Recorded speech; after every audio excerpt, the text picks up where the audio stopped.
There's no sports franchise that deserves a winning football product more than the Detroit Lions. When I say that, please understand I'm not talking about the Fords here. I'm talking about you, Detroit Lions. Adam, if we win 6 to 9 games, well, I am going to brainwash you to understand you are not allowed to accept mediocrity anymore. Looks like you got the GM. Do you have the head coach? To be decided. But if you do, and you hit on both, congratulations, Detroit. You will have a successful football product for the next decade. Right now, what I'd like to do for the next 12, 13 minutes is break down the timeline of success for the Detroit Lions. Now, what do I mean by that? Well, my definition of success should be very apparent by now. You guys have listened to me for almost a year now. I've been as consistent can ever be. Being a successful football team isn't just Super Bowls. What it means is you're competing for your division. You're winning playoff games. You're competing in the playoffs. Competition. This is what the sport is. It's competition. And the success that comes along with that is the ability to play in NFC title games, the ability to play in a Super Bowl. But the timeline is simple, folks. If Dan Campbell is going to be the head coach that you want him to be, that we all want him to be, if Dan Campbell is going to be the head coach or one of the better head coaches in the NFL, you will see success almost immediately, meaning this year or next year. No excuses. No, we're suffering from a lack of talent. The quarterback is not a franchise quarterback. None of that. This season, you should expect 6 to 9 wins from this football team, given the schedule, given the improvements you expect to see in the NFL draft, given how they look down the stretch with Ben Johnson and Dan Campbell overtaking the offense. Jared Goff, I believe, is one of the better bridge quarterbacks in the NFL. And the Lions are positioning themselves, and as they should position themselves, to put together a roster that would allow any young rookie quarterback to walk in and assimilate almost instantly and deliver instant success, similar to a Russell Wilson, similar to a Dak Prescott. That should be the goal for the Detroit Lions. Being able to build the best situation possible for a future quarterback that you will have to address, by the way, eventually. So, yes, Detroit, you won't have a top 5 pick. I understand. Adam, if we win 6 to 9 games, well, we're not going to pick in the top 5. All right. Don't worry. I have all the answers. Don't worry. Just listen up. I'll tell you quarterbacks that were taken outside of the top 5 over the last 10 years. And you tell me if you'd like to have them on your team or if you'd like to have the opportunity to select them. We'll start with as recently as Justin Herbert and Jalen Hurts. This thing is so annoying, by the way, but let me continue. Just in case. Josh Allen, pick number 7. Lamar Jackson, pick number 32. Patrick Mahomes, pick number 10. Deshaun Watson, pick number 12. Dak Prescott, 3rd round. Derek Carr, 2nd round. Jimmy Garoppolo, 2nd round. Ryan Tannehill, 8th overall. Russell Wilson, 3rd round. Nick Foles, I believe, 3rd round. Kirk Cousins, 4th round. Now, again, they're not all franchise-changing quarterbacks.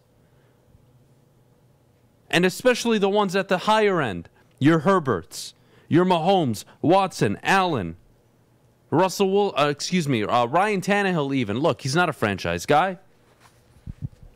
But there's value at the quarterback position. And you can't tell me that you can't get it right. You don't need to be picking in the top 5, guys. It is not necessary. Yes, there can be a draft class where C.J. Stroud and Bryce Young are the first 2 quarterbacks off the board, and a guy picked in the 4th round ends up being better than both. Don't believe me? Go back to the Marcus Mariota and Jameis Winston draft class. It's that simple.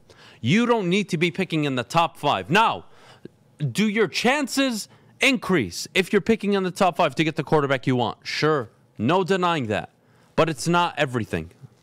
It is not everything. You don't need it, Detroit. You don't need a top 5 pick to get the quarterback. You know what you need? A competent front office scouting department. People that can identify the quarterback that they want and move heaven and earth to get him, just like John Dorsey did, by the way, in Kansas City, and he's not part of your executive staff.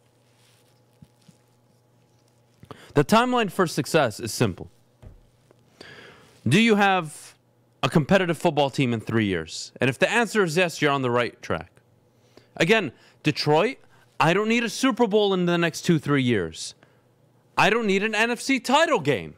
What I need is you to show me you can win your division, step one. And if you can win and compete for your division most years, you are delivering a good football product that this entire city will get behind. Second, you want to win playoff games. You want to host playoff games. And how do you do that? Winning your division. Building a football team that can win anywhere. On the road, at home, doesn't matter. Having a head coach that is respected around the league. John Harbaugh has won in his career with Joe Flacco and now Lamar Jackson. Now, Lamar Jackson, again, a very good quarterback. He's not elite yet. Yes, an MVP quarterback, but he still needs to figure out his arm mechanics. And when he becomes and develops into a very good passer, well, the Ravens are going to have something. But they have shown they can win games even without a franchise-changing quarterback. Again, compete for your division. Step one. Win your division. Host a home playoff game. Win some playoff games. And if I told you, Detroit, in 10 years, in the next 10 years, you won 3 division titles, 4 playoff games, and you didn't even make an NFC title game, or you made 1, you would look back at those 10 years and say, well, every 3 years we were winning our division. Every year and a half, 2 years, we were winning a playoff game. Yeah, we were competitive for that decade. We just missed X, Y, and Z, whatever it was that stopped you from going any further. Whether it's a quarterback later in this year's draft class, a quarterback early on next year or later on next year in the draft, or even in 2024, where you draft a quarterback, it doesn't matter. Because all the teams at the top have one thing in common. They figured out the head coach and GM thing. Yeah, they may not have the best quarterback in the league. They got the GM and the head coach. Boy, it's nice when the guys in charge know what they're doing. It's a really good feeling. That's the play, Detroit. Looks like you got the GM. Do you have the head coach? To be decided. But if you do, and you hit on both, congratulations, Detroit. You will have a successful football product for the next decade. I can guarantee you it. The rosters of these teams that are typically at the top, balanced, obviously with some very talented players, but they're balanced. The elite teams, yes. The competitive teams have franchise quarterbacks, yes. Joe Burrow, Patrick Mahomes, Josh Allen. We get it. The sexiness, I got it. It's appealing. But you know what? There are still just as, if not often more successful teams like the 49ers, like the Baltimore Ravens, that can win without the franchise guy, the guy that can make any throw. You don't need it. You want it. It increases your chances. Get the GM head coach thing right. You'll figure out the rest. Am I the only one that's scared for Detroit if we do start winning? Why? Because every time we win, it's like we just won the Super Bowl, and everybody goes, "This town, absolutely crazy." There is no sports franchise that deserves a winning football product more than the Detroit Lions. I mean that.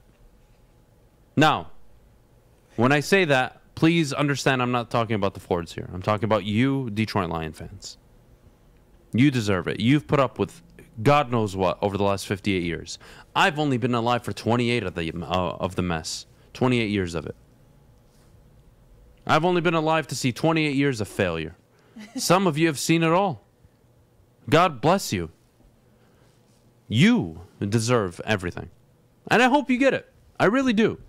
I'm not sitting up here trying to be cynical when, I give an opinion you may not like, or I tell you something you may not like. I could care less. At the end of the day, I want what you want, a successful winning football team. It makes my job a lot easier. Believe me, guys, this is not hard. If the Detroit Lions were a winning franchise, it would be so easy for me to sit up here for 2 hours every day. Hell, I would change the show and make it a 4-hour show if this team was successful, how easy it would be to talk about them. I make my point? Yeah, point made. Start winning, guys. Jesus Christ. Easier said than done. They're working on Your it. timeline, Detroit, by the end of year 3, you should be competing for your division. And if you aren't, you got to ask questions. Fire the coach. Don't sit there and tell me, well, we're going to accept mediocrity again. Don't bring up the Jim Caldwell stuff with me. We're not accepting mediocrity.